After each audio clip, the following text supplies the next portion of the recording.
Dans un village paisible de la région verdoyante d'Afrique de l'Ouest, vivait Ralia, une jeune femme connue pour sa voix enchanteresse et sa gentillesse.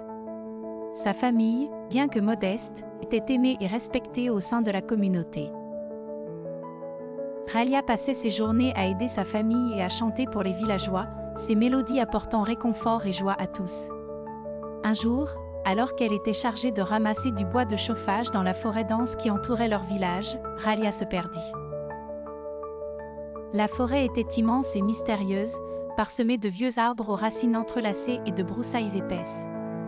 Après plusieurs heures à marcher en vain, elle commença à ressentir une inquiétude croissante. Alors que la lumière du jour s'amenuisait, Ralia découvrit une petite maison cachée derrière des buissons touffus.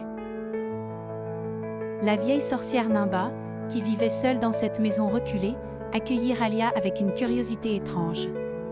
Nimba était une figure redoutée dans la région, connue pour ses pouvoirs mystiques et ses caprices imprévisibles. En échange de l'hospitalité, Nimba demanda à Ralia de chanter pour elle. Ralia, bien qu'intriguée et un peu effrayée, accepta. Sa voix enchanteresse emplit la maison de mélodies captivantes, et la sorcière, charmée, la laissa passer la nuit. Cependant, dès le lendemain matin, Nimba révéla qu'elle ne permettrait pas à Ralia de quitter sa maison à moins qu'elle ne lui offre une partie de sa voix magique. Ralia, désespérée de retrouver son chemin, chercha un moyen d'échapper à la sorcière.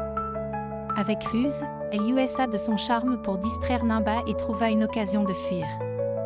La forêt, bien que toujours menaçante, semblait plus accueillante maintenant que Ralia était libre.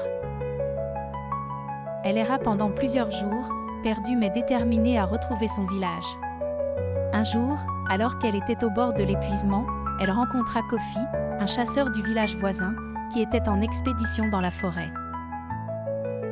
Kofi, alerté par les cris de détresse de Ralia et touché par son état, l'aida à retrouver le chemin vers son village. Leur voyage était rempli de défis, des animaux sauvages aux obstacles naturels, mais leur solidarité et leur courage leur permirent de surmonter chaque difficulté. À son retour, le village fut en fête, accueillant Ralia avec des chants et des danses. Sa famille était profondément soulagée de la retrouver saine et sauve. Cependant, la joie fut de courte durée. Le prince Adé, un jeune noble dont le palais se trouvait non loin, entendit parler de la voix de Ralia et la trouva irrésistible.